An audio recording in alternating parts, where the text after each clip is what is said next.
বিশেষ খাবারের ব্যবস্থা গ্রহণ করতে হবে। এর গল্প লেখা হচ্ছে, যেটা শিখে আমাদের কোমলমতি ছাত্র ছাত্রীরা ভিন্ন মত অবলম্বন করে নষ্টের পথে পরিচালিত হচ্ছে। বাংলাদেশের প্রতিটি প্রথম শ্রেণী থেকে দ্বাদশ শ্রেণী পর্যন্ত আমার রাসূলের জীবনী, সাহাবায়ে কেরামের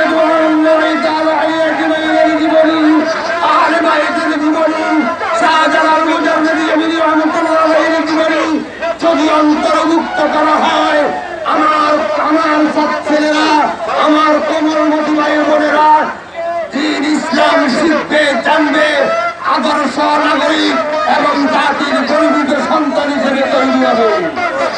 আমাদের আজকের মানববন্ধনের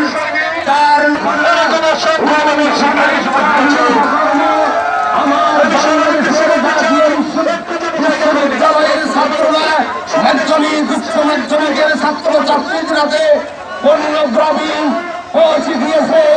এটা ভারতের হিন্দুদের এবং ইহুদিরা সারাদের ষড়যন্ত্র। এই চক্রান্ত বন্ধ করতে হলে, বন্ধ করার জন্য রাষ্ট্রীয়ভাবে বিশেষ ব্যবস্থা নিতে হবে। আর না হয় আমরা আমাদের কোমলমতি ছাত্র ছাত্রীদেরকে নিজের গর্বিত সন্তান হিসেবে গড়ে তোলা খুবই কষ্টসাধ্য। দেশ একসাথে থাকতে পারবে না। আমরা আমাদের ভাষাপতি রাষ্ট্র, আমরা তাদেরকে বন্ধু হিসাবে মানি, কিন্তু বন্ধুত্বের রূপ আকার নিয়ে যদি আমাদের শরীরে বিস্ফোরণ দিয়ে সব প্রেমিক মেনে নেবে না। আরেক কারবাদ নিয়ে যত রকমের তাল বাহানা ভারত স্বাধীনতার পর থেকে পদ্মবেদী পর্যন্ত করে আসতেছে, আমরা মেনে না, মানি না, মানবে না। আমি গণপ্রজাতন্ত্রী বাংলাদেশ সরকারের মাননীয় প্রধানমন্ত্রীর কাছে সম্মানের সহিত শরীর অনুরোধ করব। আমার আওয়ামী লীগের 3.5 কোটি কর্মী আছে, আমাদেরকে দায়িত্ব দেন।